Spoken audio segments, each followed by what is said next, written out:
अब मैं आपको सेल्फ इंडक्टेंस और म्यूचुअल इंडक्टेंस फाइंड आउट करने की मेथड बता देती हूँ, स्टेप्स बता देती हूँ, फिर एक-एक करके डिफरेंट शेप्स ऑफ कंडक्टर्स के लिए मैं आपको इवैल्यूएट करके भी बताऊँगी। जब हमें किसी भी पर्टिकुलर सर्किट के लिए या एक पर्टिकुलर शेप ऑफ कंडक्टर के लिए इंडक्टेंस निकालना है, सबसे पहले मैं सेल्फ इंडक्टेंस बता देती हूँ। तो सेल्फ इंडक्टेंस जब फाइंड आउट करना है, तो हमें एक सूटेबल कोऑर्डिनेट सिस्टम चूज़ करना पड़ेगा depending on the shape of the conductor.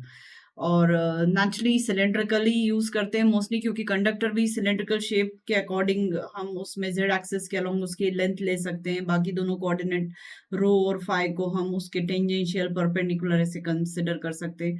Coil में भी हम यही कर सकते हैं। तो सूटेबल जो कोऑर्डिनेट सिस्टम होता है वो मोस्टली सिलिंड्रिकल कोऑर्डिनेट सिस्टम होता है। और अगर इस कंडक्टर ने करंट आई कैरी करके रखा हुआ है, तो फिर हम बायट-सैविट लॉ की मदद से बी फाइंड आउट करते हैं। मतलब पहले कोऑर्डिनेट सिस्टम चूज करें,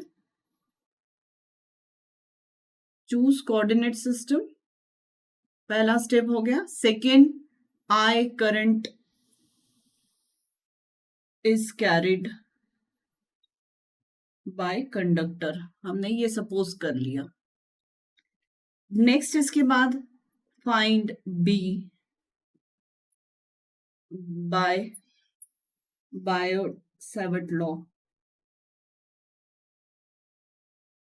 और जैसे ही बी फाइंड आउट कर लेते हैं तो हम फ्लक्स फाइंड आउट कर सकते हैं, because we know B dot D S जो होता है वो सरफेस इंटीग्रेशन ऑफ बी जो होता है वो हमें फ्लक्स देता है।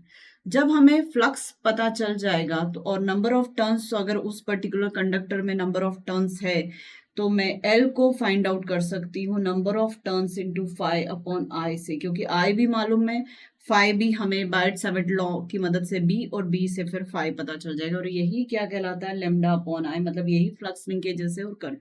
तो इस तरीके से हम इंडक्टेंस पता कर सकते हैं और यही सेम प्रोसीजर हमारी म्यूचुअल इंडक्टेंस की भी होगी। पर म्यूचुअल इंडक्टेंस की केस में यहाँ पर जो होगा, अगर फ्लक्स लिंकेज मुझे पता करना है 2 में 1 की वजह से, तो नेचुरली मुझे बी जो लेना पड़ेगा वो 1 की वजह से लेना पड़ेगा और एरिया जो होगा वो क्लोजर टू सेकेंड वाइंडिंग होगा। तो ये प्रोसीजर हो जाएगी बायट-सैविट लॉ से बी फाइंड करना और बी से फ्लक्स लिंकेज पता करने की। तो इस तरीके से हम एम म्यूचुअल इंडक्टेंस भी पता कर सकते हैं। तो वो एम 2 1 अगर हम कहें तो हो जाएगा 1 की वजह से प्रोड्यूस्ड, 2 में फ्लक्स लिंकेज क्रिएट हुआ था, तो naturally number of turns secondary के लेने पड़ेंगे हमें।